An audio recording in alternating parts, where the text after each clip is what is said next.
ताज़ा खबर के दर्शकों का स्वागत। दर्शकों, आज हम आपको लेकर आए हैं दिल्ली के रघुवीर नगर क्षेत्र में। रघुवीर नगर क्षेत्र के अंदर बहुत सारे समस्याएं पहले से ही रही हैं और कुछ समस्याओं पे दिल्ली सरकार का ध्यान है, कुछ के ऊपर नहीं है। यहाँ पर हम आपको लेकर आए हैं आज रणवीर बाटू जी के पास, जो यहाँ के स्थानीय समाज सेवी हैं। बहुत लंबे समय से ये और इनके पिता यहाँ पे समाज सेवी कार्य करते रहे। रणवीर बाटू जी की खासियत ये है कि जितना वो सामाजिक और सामान्य इंसान है, उतना ही वो राजनीति के अंदर भी घुसपैठ कर हो गए। उन्होंने 2 चुनाव भी लड़े हैं। अपने विषय में वो खुद ही बता रहे हैं। रणवीर जी, आपका ताज़ा खबर चैनल के अंदर स्वागत है। सबसे पहले हमारे दर्शकों को अपना परिचय दीजिए। मेरा नाम रणवीर बाटू है जी और मैं समाज सेवक हूँ। जी असंख्य समाज पार्टी से जी मैंने मादीपुर विधानसभा का चुनाव लड़ा था 2020 में, विधानसभा का। हाँ, जी जी जी और मैं यहाँ काफ़ी सालों से अपने समाज में, अदर समाज में जी सामाजिक सेवा करता आया हूँ और जी। आगे भी करता रहूँगा। बहुत अच्छा। तो राष्ट्रीय असंघ समाज पार्टी के अंदर क्या हमने दर्शकों हमें ज्ञात हुआ है कि इनका असंघ समाज पार्टी के अंदर युवा मोर्चा के ये दिल्ली प्रदेश अध्यक्ष हैं।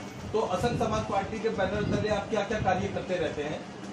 जैसे कि हमारे यहाँ पे कोई बुखार वगैरह की तकलीफ, परेशानी, परेशानी, तकलीफ, सड़क की व्यवस्थाएँ, जी, पानी की व्यवस्थाएँ, बिजली की व्यवस्थाएँ और राशन वितरण वगैरह जो भी है सब हम यहाँ पर समाज सेवी कार्य समाज सेवा करते रहते हैं। अच्छा, अब हम वर्तमान की बात करें रणवीर जी बाटू साहब, तो अभी चाइना के साथ भारत का मतभेद चल रहा है और कई सैनिक चाइना ने हमारे देश के शहीद करे। तो इन शहीद सैनिकों को लेकर आप क्या बोलना चाहते हैं? मैं जी ये शहीदों के बारे में एक बात कहना चाहूँगा। जिस क्षेत्र के ये शहीद हैं वहाँ पर इनका एक स्मारक बनाया जाए ताकि इनकी यादगार है। जिस इलाके के हैं ये जहाँ के रहने वाले हैं। और दूसरा जो इनका परिवार है, जैसे इनकी वाइफ है, इनकी बेबी पत्नी वगैरह है और इनके बच्चे, परिवार है, उनको एक नौकरी दी जाए।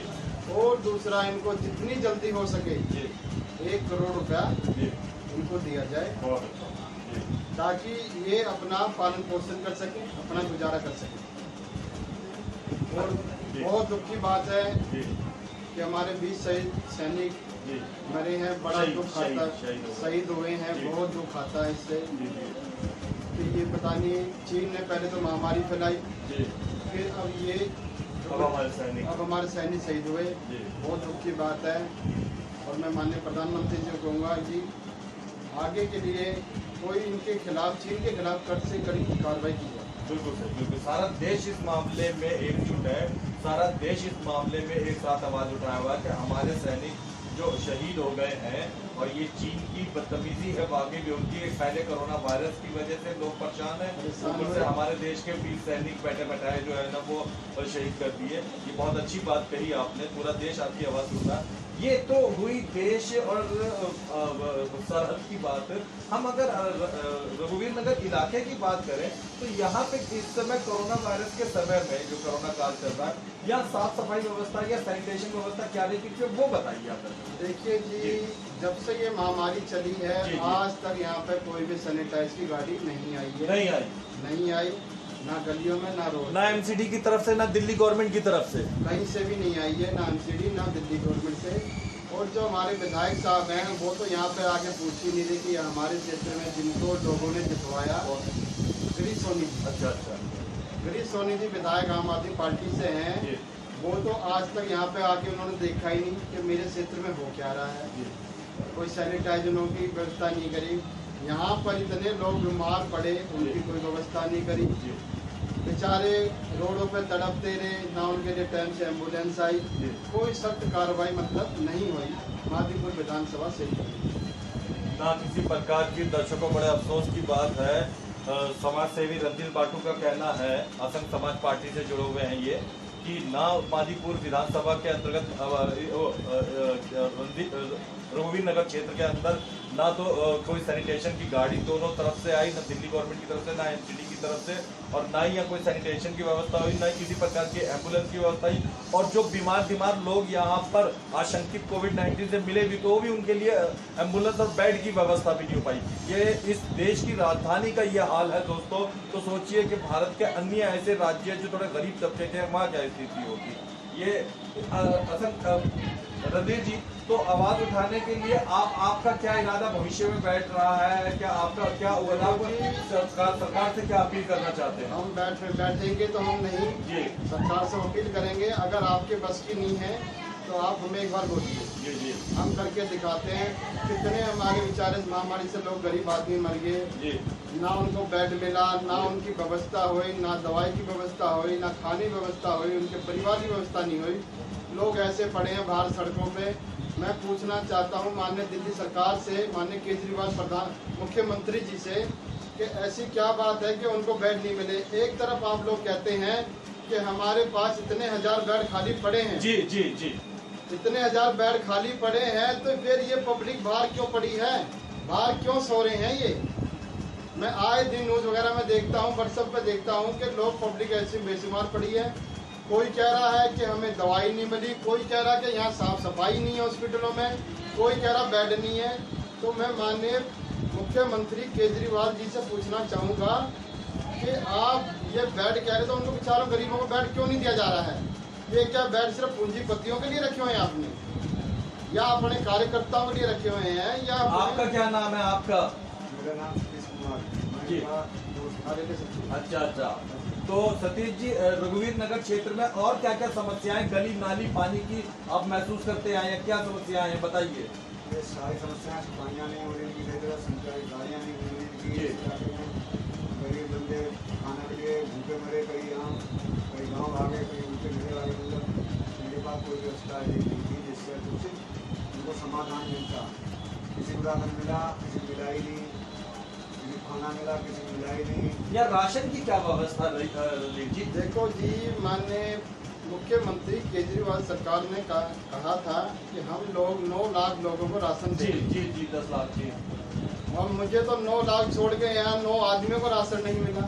रघुवीर नगर क्षेत्र में यहाँ पर जो राशन आया है वो सिर्फ आम आदमी के कार्यकर्ताओं को जी, और उनके विधायकों को, उनके करीबियों उनके को, चमचों को जी ये राशन उनको ही मिला है। जी, केजरीवाल जी कहते हैं कि हम रोज 9 लाख लोगों को खाना दे रहे हैं। तो अगर मैंने अपने क्षेत्र मादीपुर विधानसभा में पूछा कि भाइयों आपको खाना मिला, वो कह रहे थे हमें तो कोई खाना नहीं मिला।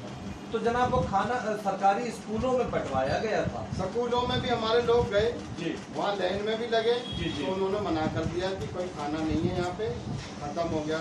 अब 9 लाख लोगों को खाना बटा ही नहीं, तो खत्म कैसे हो गया? अच्छा, इसके अलावा वो ऑनलाइन एक स्लिप के द्वारा भी लोगों को राशन बांटने की घोषणा जो हुई थी, तो यहाँ क्या ऑनलाइन पर्ची काट के लोगों को किसी नहीं, अभी तक ना कोई ऑनलाइन पर्ची आई ना कुछ है। ये पर्ची आई होगी तो उनके दलालों के पास आई होगी, आम आदमी के जो कार्यकर्ता है, वर्कर हैं, उनके पास आई होगी। बाकी मैंने अपने क्षेत्र में टैगोर गार्डन में, रघुवीर नगर मादीपुर विधानसभा मैंने कईयों से पूछा कि अभी तक हमारे पास कोई पर्ची नहीं है। राशन की जो दुकानें हैं वो सब दिल्ली सरकार के अंतर्गत होती हैं, तो लॉकडाउन के समय में, राशन वितरण समय में, या राशन की दुकानों की क्या स्थिति रही, खुली रही या बांटी रही? नहीं जी, वो खुली थी सिर्फ उनके कार्यकर्ताओं के लिए। बाकी लोग आए, लाइन में लगे, उनको कह दिया जी राशन खत्म हो गया। अच्छा, वो बेचारे मायूस होकर मेरे पास आए। जितनी हमारी व्यवस्था थी वो हमने करी, और हमारी एक ट्रस्टी थी दिल्ली सांसी युवा का ट्रस्ट, उन्होंने आज तक द्वारका क्षेत्र में उनका आज तक खाना चल रहा है, मार्च से लेकर अब तक। अच्छा, भंडारा व्यवस्था आज अभी तक चली द्वारका सेक्टर 1 में। अच्छा, दिल्ली सांसी युवा ट्रस्ट।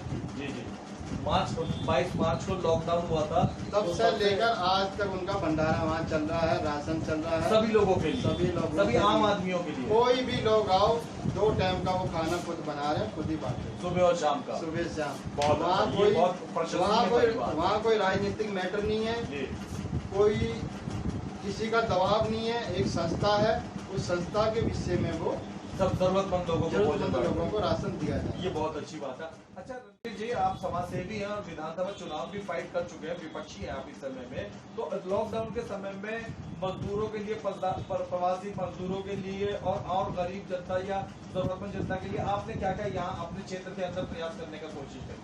मैंने जी देखो, सबसे पहला तो मुझे आज भी बहुत दुख आता है उन प्रवासियों पर, जी जी, जिसकी वजह से केंद्र सरकार, जी दिल्ली सरकार इलेक्शन जीती, जी जी, मुख्यमंत्री बने, प्रधानमंत्री बने, जी जब बेचारे वो परेशान हुए, प्रवासी लोग यहाँ पे थे, जी इतने परेशान हुए, ना तो उनको रेलगाड़ी की व्यवस्था की गई जी, और ना ही उनके खाने पीने की व्यवस्था की खाने गई। का तो कोई व्यवस्था ही नहीं। जी बेचारे वो कैसे अपने गांव पहुंचे, जी, कितने लोग तो एक्सीडेंट में मर गए, रोड रास्ते में, रोड रास्ते मर गए, कितने लोग भूखे मर जी, गए। जी। अभी कुछ दिन पहले मैंने एक वीडियो देखी, एक गरीब आदमी था, जी उनका बच्चा, वो दिल्ली से बाहर जा रहे थे अपने गांव, जी। उनका बच्चा भूख से बीच रास्ते में ही मर गया, मात्र बच्चा 3-4 साल का। वाकई ये बहुत दुख की बात है। इनको केंद्र सरकार ने, ना तो उन्होंने उनकी रेलगाड़ी की व्यवस्था करी बस की, ना ही दिल्ली सरकार ने रेलगाड़ी और बस की व्यवस्था करी। वो जो बेचारे प्रवासी थे, जितनी मेरे से व्यवस्था हुई मेरे खुद क्षेत्र में, मैंने उनको अपने किराए से, किसी को बस के द्वारा और किसी को गाड़ी घोड़े, जो अपने गाड़ी घोड़े थे अपने घरों के, जैसे कि आपका कहना है कि आम आदमी पार्टी ने कोई प्रवासी मजदूरों को भेजने की व्यवस्था नहीं करवाई, पर हमें ज्ञात हुआ है कि माननीय राज्यसभा सांसद संजय सिंह जी ने तो 28 प्रवासी मजदूरों को यहाँ से वहाँ छुड़वाया। देखो जी, ये एक राजनीति है जी, संजय सिंह सांसद से ये पूछो, क्या वो 28 लोग ही थे बिहार के अंदर, उत्तर प्रदेश के अंदर? जी जी, 28 लोग तो नहीं थे, काफी लोग थे, काफी लोग बिहार के थे। संजय सिंह भी बिहार के रहने वाले हैं। जो 28 लोग हैं, या तो वो उनके कार्यकर्ता होंगे जी कर्मठ, जी या वो होंगे उनके कैंडिडेट जी जो बिहार में चुनाव के विषय में वो भेजे हैं। जी, उन 28 के बजाय जो लोग अभी भी बाहर अपने गांव जा रहे हैं, जरूरतमंद, उनको क्यों नहीं भेजा? जी, तो ये एक राजनीतिक पॉलिटिक्स हो रही है।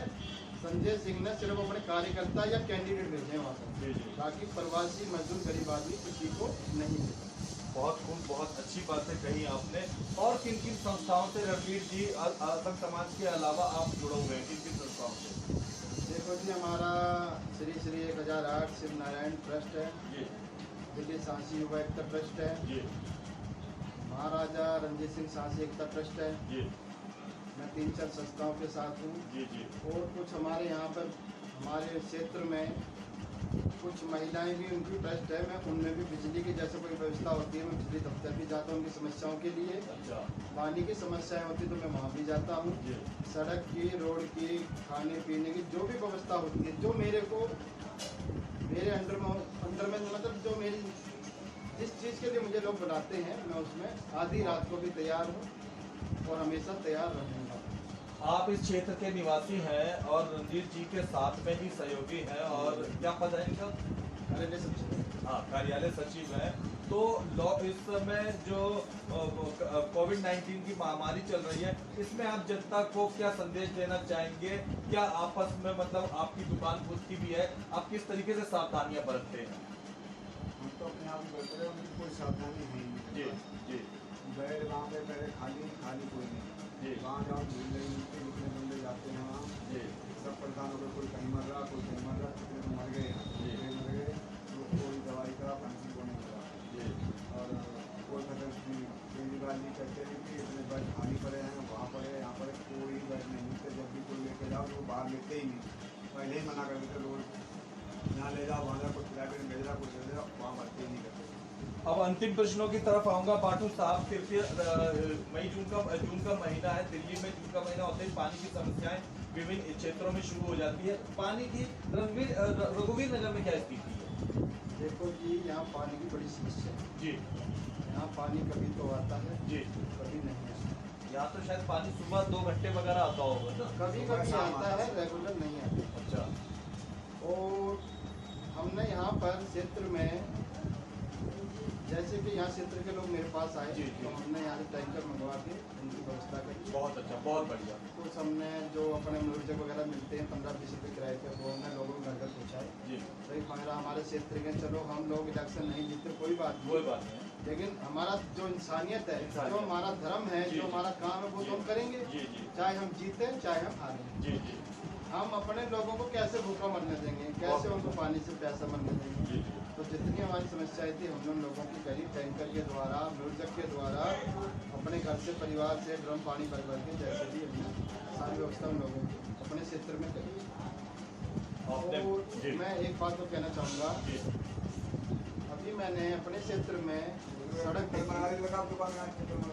मैंने सड़क देखी, जी सड़क का इनको को मिलता है ऑर्डर पूरा बनाने का, जी जी पर इन्होंने सड़क पूरी नहीं बनी। जी जहाँ जहाँ खड्डे थे वहाँ इन्होंने भर दिया। जी सरकार से, केंद्र सरकार से, दिल्ली सरकार से तो ये ले लेते पूरा फंड जी और पैसा लगाते बहुत कम। जी जी तो मैं कहना चाहूँगा केंद्र सरकार से, दिल्ली सरकार से, PWD विभाग से कि तो ये सड़क पूरी बनाई जाए, जी खड्डे ना भरे जाए, ऐसी राजनीति ना करें और जो पैसा है उसको वेस्ट ना करें और अपने खातों में ना डालें। तो मेरा कहने का है सड़क पर जब पूरा आपको PWD का पूरा ठेका मिला है, उस ठेके को पूरा किया जाए, ये खड्डे भर के पैसा ना बचाए। तो दर्शकों, देखा आपने रघुवीर नगर की समस्याएं, रणधीर जी के द्वारा बताई गई रघुवीर नगर की समस्याएं और विभिन्न विषयों पे बात हुई। हम आगे भी आपको इसी तरीके के जानकारीपूर्ण प्रोग्राम दिखाते रहेंगे। देखते रहिए, दिखाते रहिए ताज़ा खबर। धन्यवाद।